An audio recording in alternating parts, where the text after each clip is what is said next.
Good afternoon, everyone. Today, I'm going to give you an insight into the production and the materiality of Indic handwritten artifacts from the 19th century. The scope of the presentation will cover manuscript from the Hindu Sanskritic tradition, broadly known as an Indic manuscript. These encompass the ancient Vedas, the Upanishads, the post-Vedic literature, including the well-known epics such as the Ramayana and the Mahabharata, the Bhagavad Gita or Divine Song, a practical guide to life, and the Puranas or mythological tales about the origin of the world and the deities. Other scientific literature covers philosophy, medicine, grammar, laws, mathematics, yoga, and poetry, and so forth. I will also give you an overview of the handwritten document from everyday life, such as the administrative material, the scroll, the correspondences, and letters. The material I will present to you are from northwestern India, majoritarily from Kashmir, circled in purple, from Rajasthan, circled in orange, and from Pahari, circled in blue. The Pahari region encompasses the small little kingdom located in the lower foothill of the Himalayas. And the materials are datable from the 19th century. This manuscript, have been very little studied from their materiality aspect by the scholar due to the extreme large varieties of format, which are difficult to categorize and classify. However, we can distinguish two main categories. First, the pothi, deriving from the native palm leaf format, which shows bound and unbound bundle of palm leaves. And second, an hybridized format inspired by the Western style Codex format, deriving from Christian, Islamicate, and Manichaean tradition. The first example were made of birch bark, and here you have a birch bark manuscript from the British Library. The text block is constituted of quires of bifolio, stitched together on two stations with a thick cord, and wrapped in this leather binding, which has a flap here. If you wish to know more about this Kashmiri manuscript, dated the 17th century, you can go to the British Library blog, which describes the study and the conservation of this book. We don't know much about the center and the context of production of those manuscripts because most of them lack colophon, which could have provided useful information in regards with the author, the scribe, the location, or the dates. However, we have records from royal libraries and workshops in Rajasthan, such as Amber, Jaipur, Udaipur, and Jodhpur. Those records pinpoint the fabrication of manuscript and the copy of manuscript in vernacular languages, in Urdu, and the translation of text as well, and the production of album of painting and of book bindings. We also know that the pandit or the scribes worked in non-royal milieu and were in charge of copying religious texts for religious and secular readership. For example, we have this photograph here depicting three pandits from Kashmir. They are in the progress of copying a manuscript. So here we have two pandits copying the manuscript while the third one is reading the manuscript to be copied. And they are most likely working in the street. You see this frame wood here, this wooden frame, which could point to the shop in the street. We also know that in mountains, such as in Kashmir and Pahari region, there were a cast of itinerant painters who were traveling from villages to villages during the warm season. They settled down in the village for a few days and received commission from the local population. Depending on the skill of the scribe or of the scribe or the painter, they were also making some illumination and illustration in the painting, in the manuscript. They were also bounding them. Also depending on the type of the availabilities of the material they had at hand. I'm going back to the two main categories of manuscript we find. First, the pothi. As I said, it's a long and oblong format, horizontal, which derives from the palm leaf tradition. So here we have a palm leaf. Here it's a paper sheet, a long sheet, and in the middle there is this hole. It's a functional stringing hole on which a cord was passing through to keep the sheets together. Another one here has a omitted decorative stringing hole here, so there is this shape in the middle between the lines, which features the former presence of the hole. And here we have this sheet with a decorative stringing hole in the middle in the shape of this red rondelle, which is also present in the border, in the margin. And this is just a bundle of loose leaves. You can see the ruling line here in red ink to frame the text, and the margin are painted with the yellow paint, which is most probably ore pigment, because ore pigment contained arsenic, and arsenic was supposed to be insect repellent. Those loose bundle of leaves were either kept between wooden board. These are more or less elaborated depending on where they come from. It's most likely that for this one, the board is recycled, coming from either a piece of furniture or architectural elements here. And otherwise, the second type of material are just pasteboard, constituted of repurposed sheets of paper. Here, the board is delaminated, and the structure is made by several sheets from an old ledger book. And you find this arrangement of cipher in column, which are typical from ledgers, and I will show you more examples later. I like this painting because it's a nice representation of the use and the reading of manuscript. So we have this lady sitting on the floor.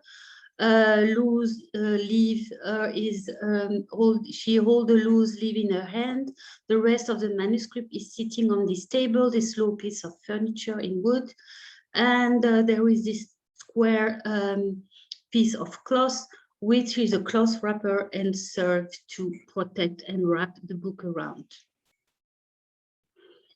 The manuscripts were also bound, and we find two different types of binding, of sewing. So first, this is this vertical sewing. So the manuscript is sewn along the vertical short edge. The text block is constituted of several quires stitched on two stations. Those quires are usually quignon, which mean bifolio hold together. This is typically the type of small devotional books we find over the 19th century, which contain a devotional text. And here it's a Bhagavad Gita and comprise the story of Krishna. And this photo depicts two Brahmin who are performing the puja here. This one is reading a text, and you see this typical small devotional manuscript on his hand, which is bound along the vertical edge. Another type of devotional manuscript still, and this one, it is bound along the longer edge, horizontally, along the longer edge. And you see this Brahmin sitting on his platform, and the book is resting in front of him on this cube to facilitate the reading. The sewing are different, are quite varied, but so we found a single and Sikh choir stitched on 2 stations, such as in this manuscript from the Leiden University Library. The choir is stitched here on those 2 stations by the Sikh cord, which is twisted and knotted, and this is the middle of the book, and the cord is passing here. Again, it's a Hindu text. Or we also find a bundle of loose leaves or loose choir. So here you can see the different choirs. They are stack stitched with a cord. The cord is passing through the cover, and here we see the 4 stations, the 4 holes. Sorry, 1, 2, 3, 4. And the cord is tied around the head and the tail, a bit like the Japanese binding. There are lots of different types of handband depending on the knowledge or the skill of the binder. Here on the left, upper left, you have this type of Islamicate handband with the chevron pattern made of yellow and red threads. Here it's more like a personal style. There is this thread going back and forth, which is attached to the head by some loop stitch. This one is just a piece of cloth, purple cloth, which has been rolled and adhered to the head and the tail. And this one is made of a core of a coarse cloth, twisted and attached again to the head by some stitches. The cover features large varieties of cloth and fabric. For obvious religious reason, Hindu banned the use of animal materials such as leather. So we have here some silk fabric here. This is a very thin cotton silk fabric as well. There are also a mixture of cotton and silk, which is called mashru textile. This one is wood block print cotton. This one is a repurposed sari, piece of sari. This is a silk textile as well, and this is a more coarse cotton woven textile here. You can notice as well that some of them comprise a flap, such as in the Islamicate tradition. But unlike the Islamicate book, the flap sits on the right side of the book and not on the left side, because Hindu books are read from left to right and not from right to left, such as in the Islamic tradition. I'm moving on the second type, which is a Western style codex. It's an hybridized format of different tradition and more often of Islamicate and Hindu manuscript tradition. It is said to have been introduced in its present form by the Muslim conqueror, most probably the Ghurrid, who established the Sultanate of Delhi in 1192. And the format is square or vertical. And as I said, it can be read from right to left or left to right, depending on the language of the script and on the place where the manuscript comes from. The text block is constituted of several quires stitched together on 2 stations. And the book receives a binding, a cover, and the covering material is cloth, leather, or lacquer, depending on the location of the production of the book. And the book can have a flap or not. Here it's a copy of the Bhagavata Purana, so a Hindu text, which was made in Amber Royal Workshop in Rajasthan. And you see that the cover is made of this woven silk in blue textile, which is silk, and comprises little woven flowery motifs here on the bottom right of the slide. I really like this example from the Chester Beatty Library because it encompasses the reunion of several traditions. Which required a lot of explanation. So it's a Hindu text, the Hipmanas, and you see this typical type of Rajput painting, Hindu painting here. The text is organized as follows. The vernacular language text here is on the left column, and the Hindu translation is here on the right column. You see the layout of the page, which follows really much the Islamicate pattern.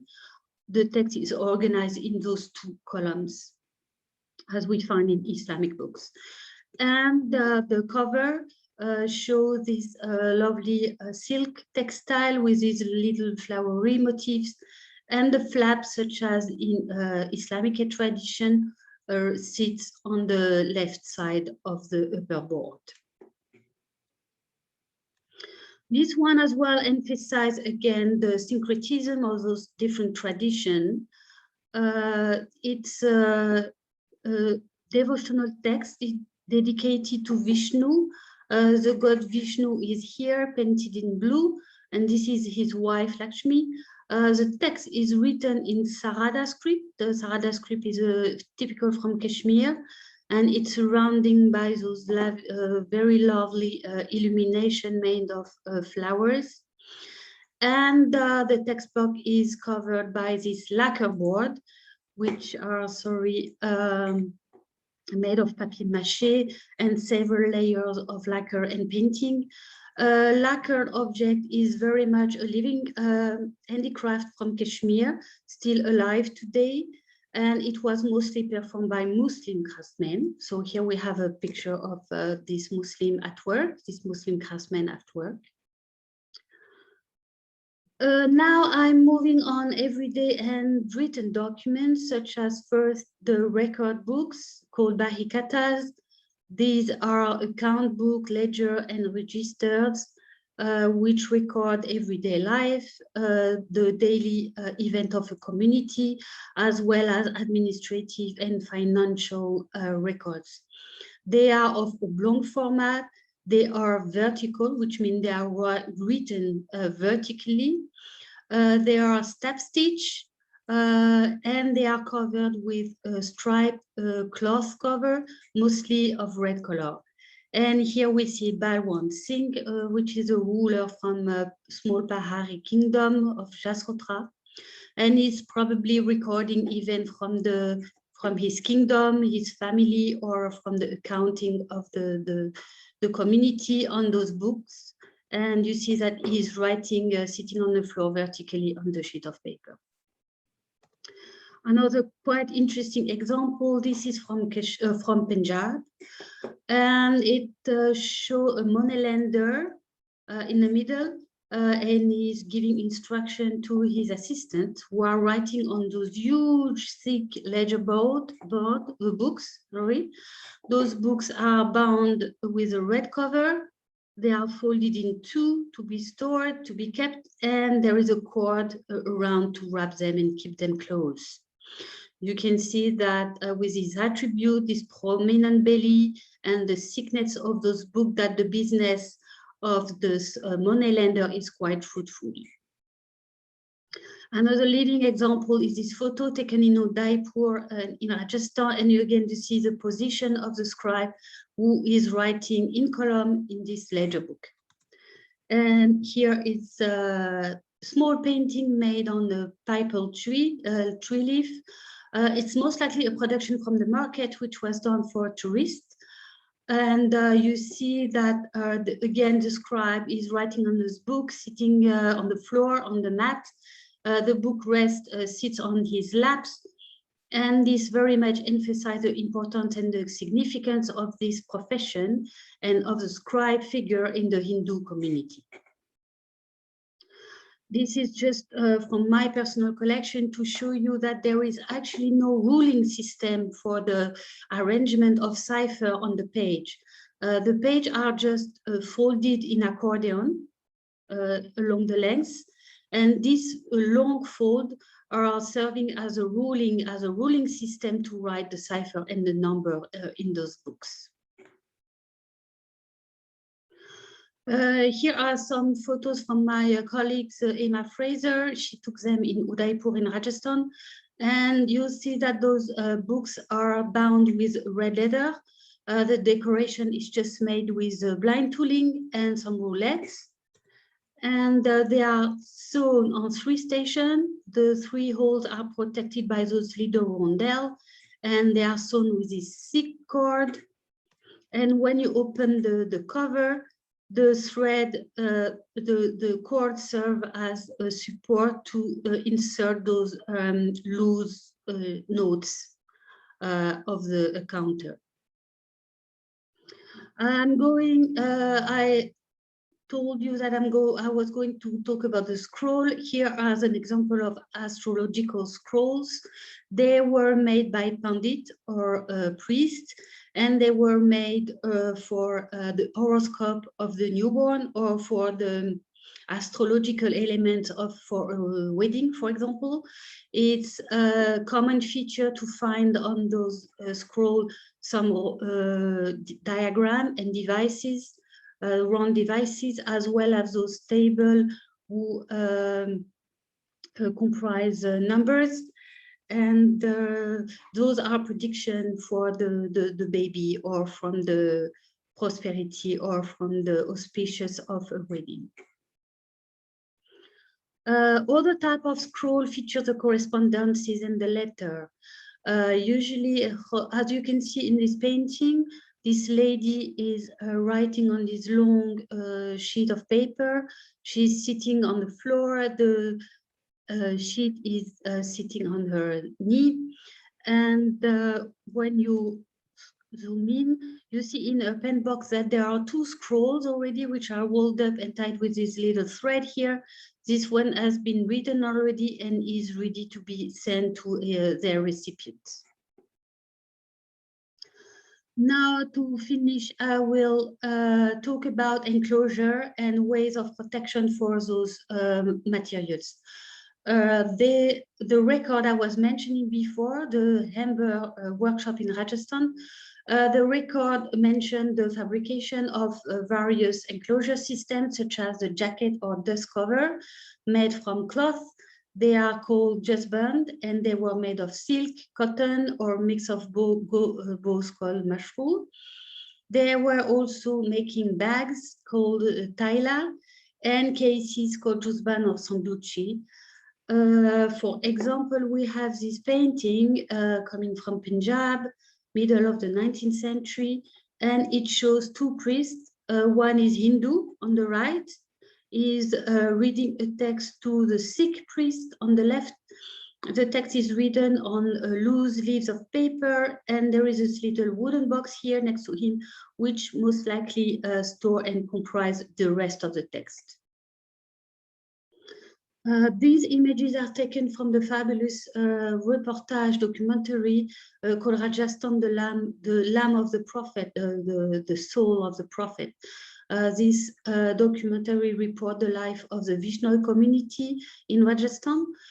These are the priests, and they are keeping record of the community events such as the death, the birth, the marriage, the deeds, or the grants. So here we have an old record. Here this is a new one, and they keep record for centuries and centuries, so all the different events are kept and can still be consulted for who wants to look at them.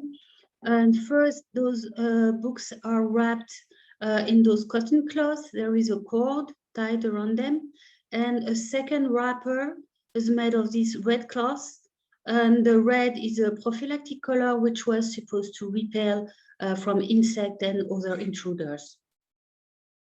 And lastly, I would like to show you this intriguing and quite scary painting, which features the court of Yama. Yama is a death of the god of death in the Hindu religion. He wears this crown here on his head, and he's giving instruction to his assistant. On the background, you can see all the damned who are being chastised and receiving all these horrible treatments. And the assistant is reading on this long piece of paper this long list of sins of this damned who is asking for mercy. What I'm interested in this image is those cloths, those cloth bag, which are probably made of cotton of different color, orange, blue, and green. And this is probably where the assistant keeps and carry all his records. Thank you very much for your attention, and I'm ready to respond to your question. if you have any.